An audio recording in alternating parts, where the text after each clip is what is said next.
भिवंडीमध्ये एका महिला शेतकऱ्यानं 3 एकर शेतामध्ये गवारीच्या शेंगाची लागवड केली। या लागवडीसाठी महिलेला जवळपास 80,000पर्यंत खर्च आलाय।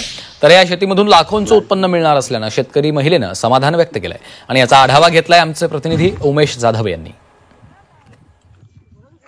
शेलारपाडा या गावातील शेतावर आलो होतो। या ठिकाणी एका महिला शेतकऱ्याने आपल्या शेतीमध्ये गवारची लागवड केलेली आहे। माऊली, काय सांगाल, किती एकरामध्ये तुम्ही ही लागवड केलेली आहे आणि किती उत्पन्न?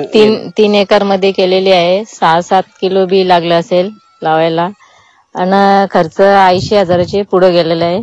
उत्पन्न 2-2.5 लाखापर्यंत जाईल, म्हणजे यावर्षी भाव आहे म्हणून मिळेल, नाही तर दरवर्षी नाही मिळेल एवढं। मी उमेश जाधव, झी मीडिया, भिवंडी। परभणी जिल्ह्यात 12,000 शेतकऱ्यांच्या सोयाबीनची खरेदी झाली नाहीये। कृषी व पणन विभागाच्या वतीनं सोयाबीन हमी भावानं नाफेड मार्फत खरेदी करण्यात आली होती।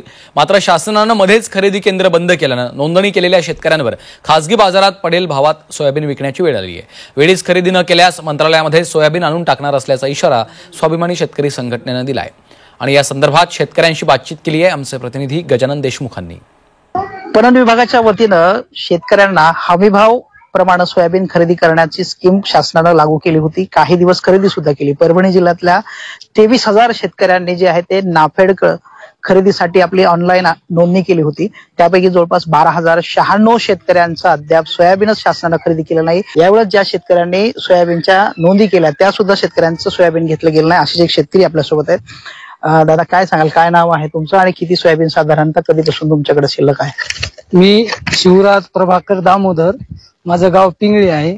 माझं 3 वर्ष झाले सोयाबीन 20-20 क्विंटल असं 60 क्विंटल माझ्या घरात सोयाबीन आहे। प्रत्येक घरामध्ये हीच परिस्थिती आहे की सोयाबीन कोणाचं विकलेलं नाही, ऑनलाईन सर्वांनीच केलेलं आहे। सोयाबीन विकत नाही आणि CCI पण कापूस खरेदी करत नाही।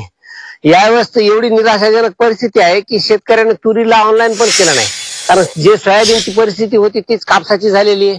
मग तुरीचं काय वेगळं होणार आहे असं प्रत्येक शेतकऱ्याला वाटायलंय आणि ही परिस्थिती बदलल अशी आता आशा शेतकऱ्याला राहिलेली नाही। सरकारनं हमी दिलेली होती की आम्ही सोयाबीनचा दाना दाना शेतकऱ्यांचा खरेदी करू, कापूस खरेदी करू, परंतु बारदाण्यापायी जवळपास 1 महिना सोयाबीन खरेदी बंद राहिलेली होती। अशा सगळ्या परिस्थितीमध्ये आज सोयाबीनला बाजारात काळं कुत्रं सुद्धा विचारणं आणि सरकारचं हे वागणं बरोबर नाही। सरकारनं दिलेला शब्द पाळायला पाहिजे, अन्यथा स्वाभिमानी शेतकरी संघटना सोयाबीन उत्पादक शेतकऱ्यांना घेऊन मंत्रालयावर धडक मारल्याशिवाय राहणार नाही। व्हिडिओ जर्नलिस्ट गणेशसह गजानन देशमुख, झी मीडिया, परभणी। शेतकऱ्यांनी फार्मर ID काढा असं आवाहन सरकारनं केलंय। त्यामुळे नाशिकमध्ये या नोंदणीच्या दुसऱ्या टप्प्यात मुदत वाढवून 30 ते 40% शेतकऱ्यांनीच फार्मर ID काढलेत। आता शेतकऱ्यांना नोंदणीसाठी पुन्हा अखेरची संधी दिली आहे। या आठवडाभरात शेतकऱ्यांनी ID काढावा असं आवाहन कृषी विभागानं केलंय।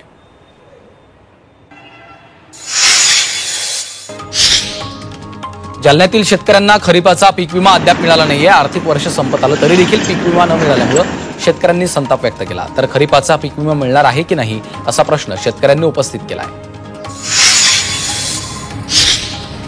नाशिकच्या मालेगावातील शेतशिवारात रानडुकरांचा हैदोस वाढलाय। या रानडुकरांमुळे शेतकऱ्यांच्या पिकांचं नुकसान होतं, त्यामुळे त्यांचा बंदोबस्त करावा अशी मागणी स्थानिकांनी केली।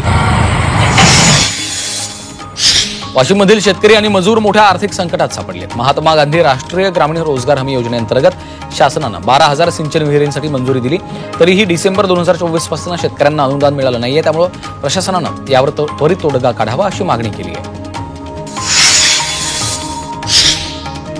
नंदुरबारमध्ये पपईच्या दरात घसरण झाली आहे। जिल्ह्यातील 10,000 हेक्टर क्षेत्रावर पपईची लागवड करण्यात येते, तर पपईला 17 ते 25 पैशांचा दर मिळतोय। त्यामुळे शेतकऱ्यांमध्ये देखील नाराजी दिसून येते। सोलापूर जिल्ह्यातील सांगोला तालुक्याला टेंभू योजनेतनं पाणी कालव्यात सोडण्यात आलं। कोळा जुनोनी या परिसरात टेंभूचं पाणी दाखल झालं, त्यामुळे उन्हाळ्यापूर्वी शेतकऱ्यांची चिंता मिटलेली आहे। यामुळे पाण्याअभावी जळून जाणाऱ्या पिकांना जीवदान मिळालं आहे, तर दुसरीकडे टेंभूच्या पाण्यामुळे ओढे, नाले, पाझर, तलाव हे भरून गेले।